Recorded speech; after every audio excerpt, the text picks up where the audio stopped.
SP साहब अपने आवाज से थाने के लिए निकलते हैं अपनी कार में बैठ करके। थोड़ी देर चलने के बाद उनकी जो कार होती है वो पंचर हो जाती है।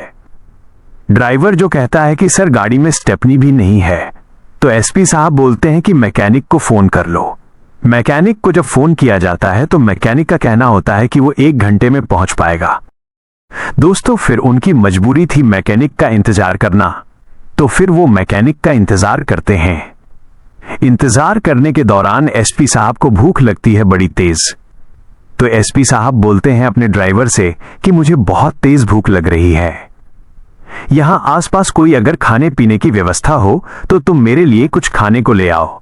तो जो ड्राइवर था उसे मालूम था, क्योंकि वो उस रास्ते पर अक्सर जाया जाया करता था, तो उसे पता था कि एक महिला है जो 500 मीटर की दूरी पर रेहड़ी लगा करके वहां पराठे बनाती है और पराठे बनाती है और पराठे को बेचती है। तो वो एसपी साहब से बोल देता है कि ठीक है सर, मैं आपके लिए अभी खाना लेकर आता हूं। तो वो जाता है और रेहड़ी वाली औरत से खाना लेकर आता है। दोस्तों वो खाने में 8 पराठे लेकर के आता है। एसपी साहब को 4 खिलाता है और 4 खुद खाता है। एसपी साहब उसके पराठों को खाने के बाद में उसकी तारीफ करते हैं पराठे बनाने वाले की। कहते हैं कि बहुत ही अच्छे पराठे हैं, बहुत ही स्वादिष्ट पराठे हैं। तो वो ड्राइवर से पूछते हैं कि कहां से लेकर आए हो इन पराठों को, बड़े ही स्वादिष्ट जाने पहचाने लग रहे हैं।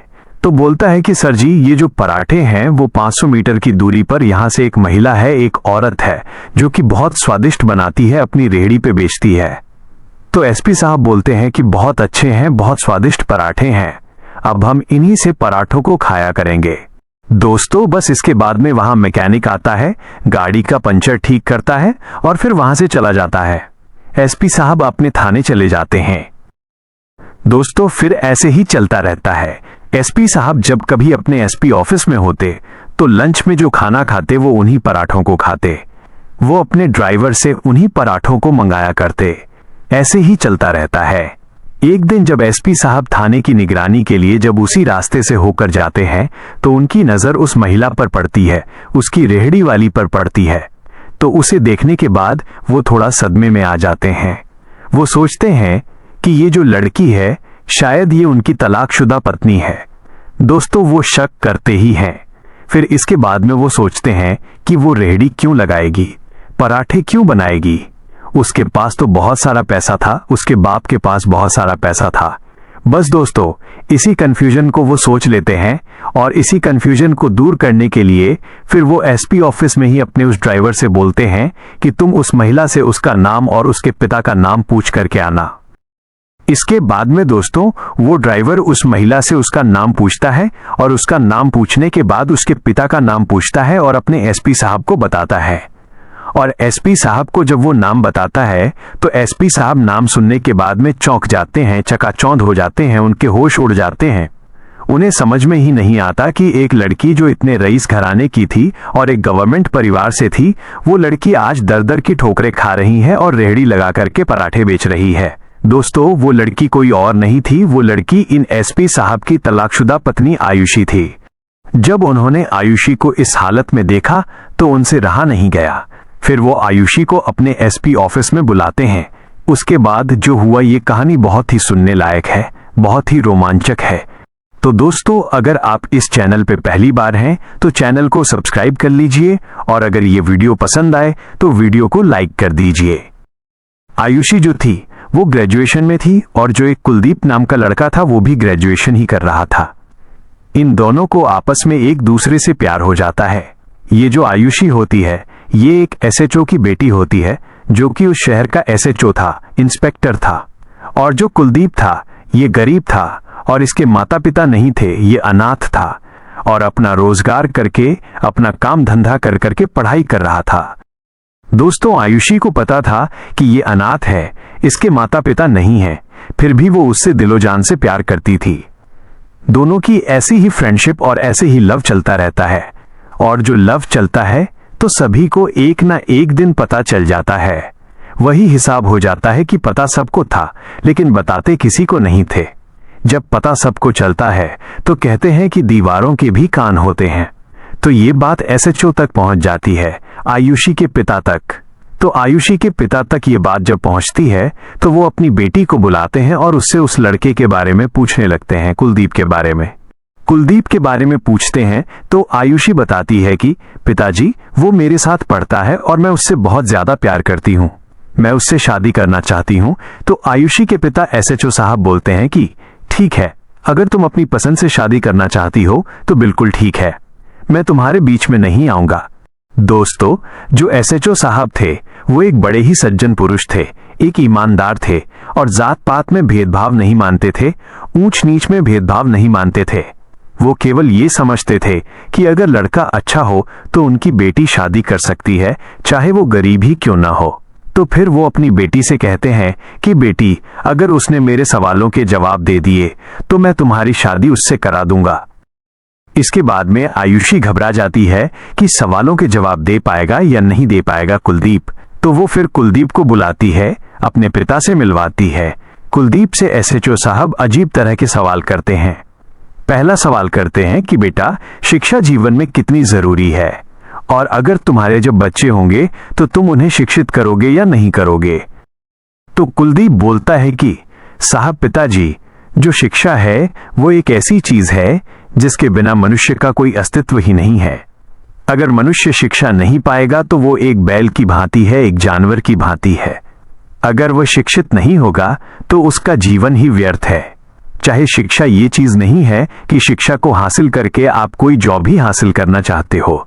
शिक्षा जो होती है वो एक इंसान को जीने का ढंग सिखाती है कि उसे किस तरह से अपनी जिंदगी को गुजारनी है। दोस्तों, फिर बस इस कुलदीप के जवाब को सुनने के बाद में एसएचओ साहब उससे बहुत ही ज्यादा लगाव करने लगते हैं, उसके इस जवाब को बहुत ज्यादा पसंद करते हैं और फिर उसके बाद में इन दोनों की शादी करने की बात करते हैं। पिता की बात सुनने के बाद में आयुषी बड़ी खुश होती है और फिर 2 महीने के बाद जब शादियों का सीजन आता है तो फिर इन दोनों की शादी हो जाती है। दोस्तों, शादी के बाद दोनों की जो लाइफ थी वो अच्छी तरह से सेटल हो जाती है। जो कुलदीप था ये अभी भी अपनी खुद की कमाई से पढ़ाई कर रहा था। तो एसएचओ साहब कुलदीप से बोलते हैं कि बेटा, तुम्हें अब कमाने की कोई भी जरूरत नहीं है, क्योंकि दोस्तों, जो एसएचओ साहब थे उनकी केवल एक ही इकलौती बेटी थी, आयुषी। उनका कोई भी बेटा नहीं था, आयुषी का कोई भी भाई नहीं था, ना ही कोई छोटी बड़ी बहन थी। तो वो कुलदीप को समझाते हैं कि बेटा, तुम्हें पढ़ने लिखने के लिए कमाने की जरूरत नहीं है, तुम अब हमारे घर आ जाओ, तुम हमारे अब घर जमाई बन जाओ और हमारे पैसों से ही पढ़ लिखो। दोस्तों, जो कुलदीप था वो बहुत ही खुददार था। तो वो पिताजी को समझाता है कि पिताजी नहीं, मैं आपकी संपत्ति से पढ़ाई नहीं करूंगा, मैं खुद की कमाई से पढ़ाई करूंगा और खुद की कमाई से ही अपने घर बनाऊंगा, अपने घर में आपकी बेटी को रखूंगा। दोस्तों, आयुषी भी समझाती है कुलदीप को कि पिताजी जो कह रहे हैं उसे मान लो, कब तक कमाओगे और मेहनत करके केवल अपना जीवन का गुजारा हो सकता है। अच्छे अच्छे घर नहीं बनाया जा सकता, मनपसंद जगहों पर घुमा नहीं जा सकता। दोस्तों, ऐसी बातों को सुनने के बाद में कुलदीप जो था वो अपनी पत्नी आयुषी को समझाता है, लेकिन आयुषी के समझ में नहीं आता। आयुषी जिद करने लगती है तो कुलदीप को अब मानना पड़ता है, जिसके बाद में वो अपने ससुर और अपनी पत्नी के साथ में घर जमाई बन करके रहने लगता है। दोस्तों, ऐसा ही चलता रहता है और चलते चलते 1 वर्ष का समय गुजर जाता है और 1 वर्ष का समय गुजर जाता है तो जो ये कुलदीप होता है इसकी ग्रेजुएशन कंप्लीट हो जाती है। एक दिन कुलदीप को आयुषी अपने साथ एक एमएलए के बेटे के बर्थडे पार्टी में लेकर के जाती है। जब वहां पहुंचते हैं तो सभी लोगों से एक एक करके इंट्रोड्यूस कराती है तो फिर वो एमएलए के बेटे से भी इंट्रोड्यूस कराती है। एमएलए के बेटे से बोलती है कि इनसे मिलो, ये मेरे पति हैं कुलदीप। तो जो एमएलए का बेटा निखिल होता है वो उससे हाथ नहीं मिलाता है और हाथ न मिलाते हुए उससे उसकी बुराई करने लगता है। कहता है कि ये हमारा पति है, तुम्हारा कहाँ स्टैंडर्ड है और इसका कहाँ स्टैंडर्ड है, तुम कहाँ कहाँ में ही इसके साथ रह रही हो और अपनी जीवन को व्यतीत कर रही हो बेकार में ही।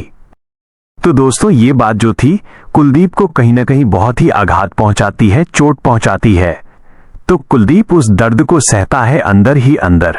जो आयुषी होती है वो अपने पति के दर्द को नहीं सहती है कि उसके पति की बेइज्जती हो रही है, उसे वहां से तुरंत निकलना चाहिए या फिर उस निखिल को मुंह पर जवाब देना चाहिए। दोस्तों वो इन चीजों से कुछ भी मतलब नहीं रखती है। उल्टा जब एसएचओ की बेटी जब निखिल के द्वारा अपने पति की बेइज्जती सुनती है तो वो ठहाके मार के हंसने लगती है और फिर जो निखिल था उसकी बातों से थोड़ा बहुत इम्प्रेस हो जाती है तो उसे वो नजदीकियां बढ़ाने की कोशिश करती है और उससे प्यार करने की कोशिश करती है। जो निखिल था वो भी एसएचओ की बेटी आयुषी की तरफ अग्रसर होता है और उसे अपनी चाह में उसे अपने माया जाल में फंसाने की कोशिश करता है। दोस्तों कहते हैं कि एक लड़की जो होती है वो हमेशा बेहतर की तलाश में होती है और जो एक लड़का होता है वो कभी भी बेहतर की तलाश में होता ही नहीं। वो एडजस्ट करना चाहता है कि जो उसके पास है वो उसे ही बेहतर बनाने की कोशिश करेगा, लेकिन जो लड़कियां होती हैं वो कभी भी एडजस्ट करने की सोचती नहीं हैं। वो सोचती हैं कि मुझे ये नहीं चाहिए, मुझे इससे अच्छा चाहिए। अगर मैं आपसे कहूं कि अगर कोई लड़की को कोई श्रृंगार की चीज दे दी जाए जो कि उसकी मनपसंद है, अगर उससे अधिक पैसे में चाहे और उससे अधिक बढ़िया चीज उसे मिल जाए तो वह उस पसंदीदा चीज को भूल जाएगी और उस नई चीज से श्रृंगार करने लगेगी। दोस्तों ऐसा ही होता है आयुषी के साथ में। आयुषी भी अपने पति को भूल जाती है और उससे दूर रहने लगती है। इसके बाद में जब कुलदीप कभी भी आयुषी के पास में जाता, उससे बातचीत करने की कोशिश करता, उससे प्यार करने की कोशिश करता, प्यार जताता, तो आयुषी उससे अलग हो जाती, दूर हो जाती, उल्टा उसे डांट देती है। कहती है कि तुम मेरे पिताजी के पैसों पर ही पले बढ़ते रहते हो, यहीं पर पड़े रहते हो, कुछ काम धंधा क्यों नहीं करते। दोस्तों कहीं न कहीं ये बात कुलदीप को बहुत ही ठेस पहुंचाती है और कुलदीप अपने मन में सोचने लगता है कि एक इंसान अचानक से कैसे बदल सकता है। अगर कोई इंसान अचानक से बदल जाता है तो इसके पीछे कोई ना कोई जरूर वजह होती है। तो दोस्तों इसके बाद में जो कुलदीप होता है वो अपनी पत्नी का पीछा करता है, उस पर नजर रखना शुरू कर देता है, क्योंकि जो मर्द लोग होते हैं केवल यही बात सोचते हैं कि उनकी पत्नी जो है वो कहीं न कहीं मुंह मार रही है। बस दोस्तों जो शक था कुलदीप का वह सच साबित हो जाता है जब वो कुलदीप अपनी पत्नी आयुषी को निखिल के साथ संबंध बनाते देख लेता है। तो इसके बाद में दोस्तों वो वहां उनसे कुछ भी नहीं कहता, केवल छुपकर ही देखता है और अपने घर आ जाता है। घर आकर के अपने ससुर एसएचओ साहब को बताता है। एसएचओ साहब फिर उसकी बातों को सुनने के बाद अपनी बेटी को बुलाते हैं और उससे बातचीत करते हैं। पूछते हैं बेटी से, क्या जो ये कह रहे हैं वो सही है। तो जो आयुषी होती है वो अपने पिता से बोल देती है गुस्से में आकर के कि हाँ, जो ये कह रहा है वो सही कह रहा है और मैं इसके साथ अब नहीं रहना चाहती हूँ। मैं निखिल से प्यार करती हूँ और उसी के साथ अपने आगे की जिंदगी को गुजारना चाहती हूँ। दोस्तों ये बात सुनने के बाद में एसएचओ साहब ने अपनी बेटी को समझाया कि तुम्हें कुलदीप से अच्छा लड़का नहीं मिलेगा, तुम्हें इसका साथ देना चाहिए, इस पर विश्वास करना चाहिए। तो जो आयुषी होती है वो अपने पिता की बातों को नहीं मानती है और अपने पिता से ही बोल देती है कि मैं इसके साथ नहीं रहना चाहूंगी। दोस्तों कुलदीप अपनी पत्नी की बातों को सुनने के बाद में थोड़ा डर जाता है, क्योंकि अब उसे पता था कि उसकी पत्नी उससे प्यार नहीं करती और निखिल से प्यार करती है। तो वो बहुत ही ज्यादा इरिटेट होता है और अपनी पत्नी से बोलता है कि अगर तुम्हें मेरे साथ नहीं रहना है और अगर तुम मेरे साथ खुश नहीं हो तो तुम मुझसे तलाक ले सकती हो। तो दोस्तों इसके बाद में आयुषी भी कहती है कि ठीक है, मुझे तुमसे तलाक चाहिए। दोस्तों इसके बाद में उन दोनों का तलाक हो जाता है। तलाक के बाद में आयुषी के पिता जो ससुर साहब थे कुलदीप के, वो कुलदीप से बोलते हैं कि बेटा तुम चाहो तो मेरे जमीन में से 50% जमीन अपने नाम करवा सकते हो। तो कुलदीप बोलता है कि पिताजी जब मैं आपका दामाद ही नहीं हूं तो मैं आपसे पैसे कैसे ले सकता हूं। दोस्तों इसके बाद में उन दोनों का तलाक हो जाता है। आयुषी अपनी शादी निखिल से कर लेती है, उसके साथ सेट हो जाती है और जो ये कुलदीप होता है ये भी अपना काम धंधा कर करके अपनी तैयारियों में जुट जाता है। कहीं न कहीं वो बात कि पत्नी उसे क्यों छोड़कर चली गई, यह बात उसे चिंता में डाल देती है और कुलदीप ये सोचने लगता है कि उसने उसकी पत्नी ने जिस वजह से छोड़ा है वो है उसका रुतबा, उसका ठाट बाट। बस दोस्तों अपने इस रुतबे को पाने के लिए वो जी जान लगा देता है और मेहनत करता है। वो यूपीएससी की तैयारी करता है और यूपीएससी की तैयारी करने के बाद वो एक एसपी ऑफिसर बन जाता है। लगभग उसे 2 साल का समय लगता है। दोस्तों इन 2 सालों के भीतर जो आयुषी थी उसने निखिल से शादी कर ली थी और निखिल भी उसे प्यार नहीं करता था, केवल उसे अपने प्यार में फंसा करके उसकी प्रॉपर्टी को अपने नाम करना चाहता था। जब तलाक को 1 साल बीतता है तो 1 साल बीतने के बाद में जो आयुषी के पिताजी थे SHO, तो वो उनकी जो एक रोड एक्सीडेंट में जान चली जाती है। जान जाने के बाद उनकी जो सारी संपत्ति थी वो इसके आयुषी के नाम हो जाती है। और आयुषी के नाम होने के बाद में जो निखिल होता है वो आयुषी को अपने प्यार में और ज्यादा पड़ने लगता है और उससे जबरदस्ती प्यार करने का नाटक करता है। आयुषी जब निखिल के इस प्यार को देखती है तो निखिल फिर आयुषी को अपने प्यार में फंसा कर रखता है और उससे धीरे धीरे उसकी सारी प्रॉपर्टी को अपने नाम करवा लेता है। दोस्तों, आयुषी भी अपने पति के प्यार में, निखिल के प्यार में अंधी हो जाती है। कहते हैं कि प्यार अंधा होता है। बस इसी की वजह से वो अपने पति निखिल के नाम पर सारी संपत्ति को कर देती है। दोस्तों, जैसे ही सारी संपत्ति निखिल के नाम होती है, निखिल उसी दिन से उस आयुषी को डराने लगता है, धमकाने लगता है कि तुम्हारे अब कोई नहीं है। जब तुम अपने उस जी जान से ज्यादा प्यार करने वाले उस कुलदीप की नहीं हुई तो तुम मेरी कैसे होगी। दोस्तों, बस इसी बात को कहते हुए निखिल उसे घर से धक्के देकर के बाहर निकाल देता है। अब आयुषी को अपने आप पर शर्मिंदगी महसूस होने लगती है। अब उसे अपने अतीत के कुछ पुराने पन्ने पलटते हुए नजर आते हैं और वो गम की तन्हाई में खो जाती है और रोने लगती है। रोते रोते उसे बहुत ही ज्यादा अपने आप पर शर्मिंदगी महसूस होती है कि उसने जी जान से ज्यादा प्यार करने वाले पति को आखिर छोड़ा तो छोड़ा क्यों। दोस्तों, अब वो पति के द्वारा निकाले जाने के बाद घर से दर दर की ठोकरें खाने लगती है। वो इतनी ज्यादा पढ़ी लिखी भी नहीं थी, क्योंकि उसमें इतना टैलेंट नहीं था कि वो उसमें कोई स्किल्स नहीं थी कि वो कुछ अपना कर सके, तो इधर उधर भटकती रहती है। दोस्तों, स्किल्स के नाम पर उसमें एक टैलेंट था कि वो घर में बहुत ही अच्छे तरह की रसोई में बहुत ही अच्छे तरह के खाना बनाती थी, बहुत ही अच्छे तरह के पराठे बनाती थी। तो बस दोस्तों, अपने पेट के पालन के लिए वो अब पराठे बनाने का काम शुरू कर देती है। अपनी पराठे बनाने की एक दुकान खोलती है और दुकान खोलती है, रेहड़ी लेके आती है, ठेला लेके आती है और उस पर पराठा बनाना शुरू कर देती है। पराठे का व्यापार जो था उसका बहुत ही अच्छा चलता है, क्योंकि पराठे उसके बहुत ही स्वादिष्ट थे। जो SP साहब थे यानी कि कुलदीप, उनकी जो पोस्टिंग होती है वो उसी शहर में हो जाती है जहां पर आयुषी पराठे बेचा करती थी। जब एक दिन SP साहब अपनी गाड़ी से थाने की निगरानी के लिए जाते हैं तो उन्हें पराठे दिखते हैं और पराठे देखते हैं तो उन्हें भूख लगती है और वो पराठे मंगाते हैं। दोस्तों, पराठे खाने के बाद उन्हें महसूस होता है कि ये जो पराठे हैं कहीं ना कहीं उनकी तलाकशुदा पत्नी के हाथ के हैं। दोस्तों, इसके बाद में वो अपने उस ड्राइवर से कहते हैं कि तुम उस महिला को पकड़ के लेकर आओ। दोस्तों, इसके बाद में जो आयुषी होती है वो घबरा जाती है और ये सोचने पे मजबूर हो जाती है कि आखिर में SP साहब उन्हें क्यों बुला रहे हैं। कहीं उन्होंने कोई जुर्म तो नहीं कर दिया है, कहीं SP साहब को ये तो नहीं पता चल गया है कि उनकी लाइफ में उन्होंने किसी निर्दोष आदमी को धोखा दिया था। दोस्तों, इस बात को सोचते हुए कहीं ना कहीं बहुत ही ज्यादा हिचकिचाती है और फिर वो इसी हिचकिचाते हुए SP ऑफिस में पहुंचती है। SP दफ्तर में जब प्रवेश करती है तो SP साहब को जब अपने सामने पाती है तो बहुत ही ज्यादा डर जाती है और कहीं ना कहीं उसके चेहरे पर अंदर मुस्कुराहट भी होती है। फिर वो अंदर जाने के लिए इजाजत मांगती है तो अंदर पहुंचती है।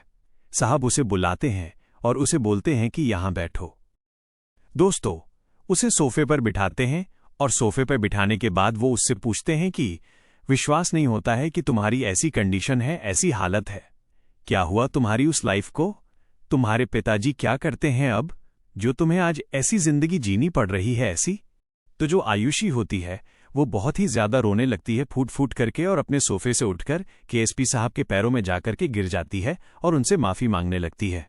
कहती है कि मुझे माफ कर दीजिए, मैंने तुम्हारे साथ में बहुत ही ज्यादा अन्याय किया था।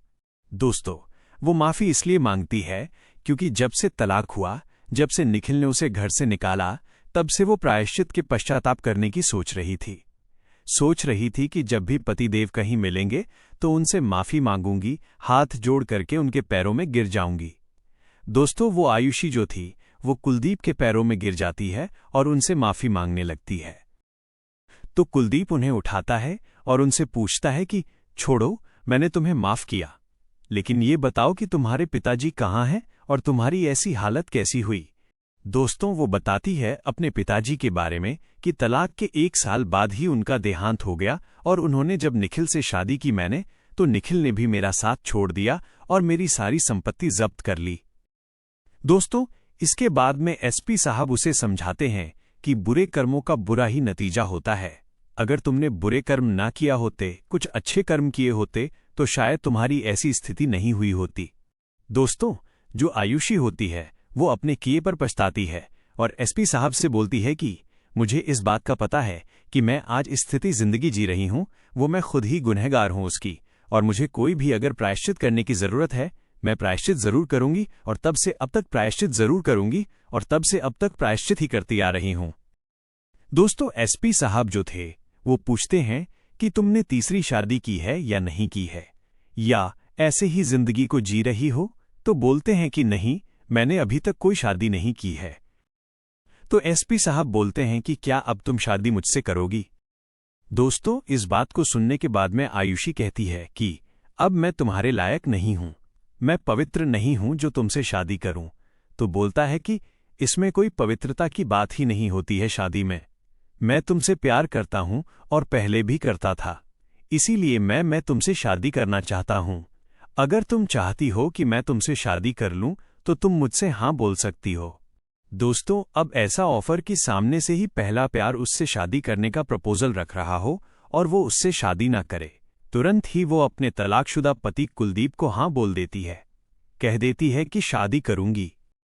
दोस्तों, इसके बाद में दोनों एक दूसरे से मंदिर में जाकर के शादी कर लेते हैं और अपनी लाइफ को आगे बहुत ही अच्छी तरह से जीते हैं। तो दोस्तों, इस कहानी के द्वारा मैं आप सभी से केवल यही कहना चाहूंगा कि believe in yourself, everything is possible. अपने आप में भरोसा रखें, आप जो हासिल करना चाहते हैं वो एक ना एक दिन आपको जरूर मिलेगा।